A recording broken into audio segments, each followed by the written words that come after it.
Hello, hello, hello. It's Knits for Sanity, and welcome to day 13 of my holiday celebration with Happy Mermaid Yarn's Advent Calendar for 2022. And again, this was something that you had to pre-order way back in June. So if this is something that appeals to you, which trust me, this yarn is gorgeous. These ladies know what they're doing. Definitely check them out on Instagram and their Etsy shop so that you will receive notification in case they hopefully decide to do this again next year. All right, so for this part of my holiday celebration, I share various facts and tidbits about the holiday season. And one of the biggest parts about the holidays is Christmas carols and caroling. Well, like everything else involving the holidays, if you haven't figured it out already, the origins of Christmas caroling are somewhat blurred and mixed. To begin with, a lot of carols have actually been around for centuries and centuries, but they were originally sung for pagan festivals. Then, over the course of centuries, words would get changed. You would include some Christmas lyrics, even when it didn't actually make any sense within the context of the song. It's kind of a muddled business. I went online and I actually found an excerpt from, I believe it's called The Christmas Cornucopia by Mark Forsyth. And I think both today and tomorrow I'm going to read from this excerpt about some of these carols, just because the way that he wrote this is so perfectly done. It sounds like me. It's kind of sarcastic and rather comical. So this is directly from Mark Forsyth. This is why so many Christmas carols seem rather odd. Why would you see 3 ships come sailing by? The answer is that nobody knows. It was just a song that in some versions involved Jesus on Christmas Day in the morning, and in other versions involved 3 pretty girls on New Year's Day. It doesn't make any sense anyway as a Christmas hymn because Bethlehem is landlocked. The same thing goes for the holly and the ivy. There is a religious version, but there's also versions that are just about holly and ivy, and the fascinating question of which one is better. Hark, who goes there?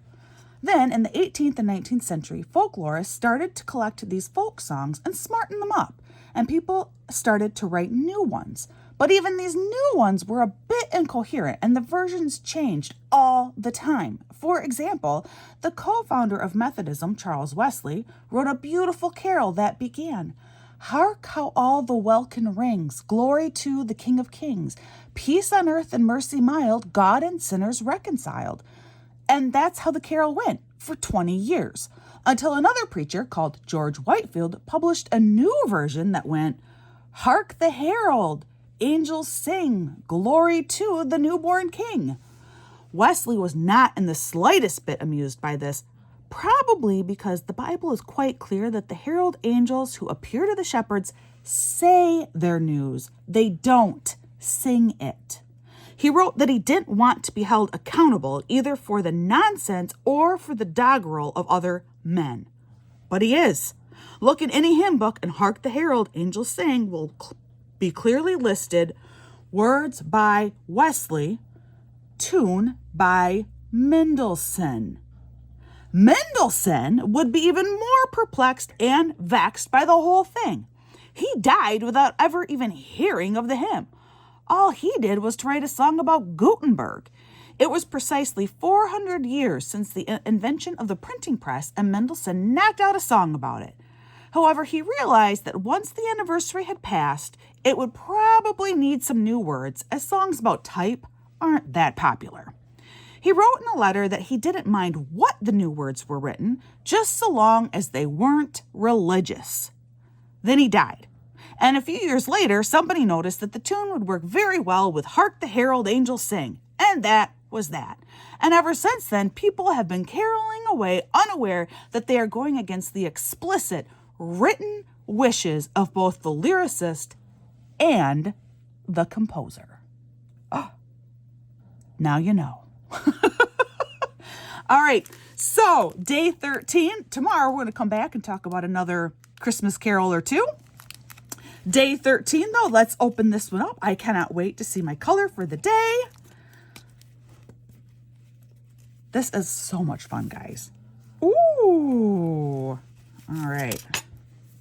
This looks like sugar cookies to me. First, my little mint. Then I have a little measuring spoon. It's so cute. 1/4 teaspoon. Look how sweet this is. And, oh, they call it reindeer in the yard.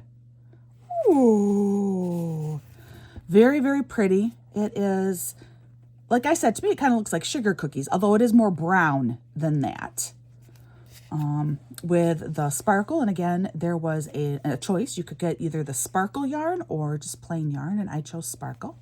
It is 75% merino, 20% nylon, 5% stellina, and 87 yards, 20 grams. It is a 2-ply fingering weight yarn. Look at this beautiful color.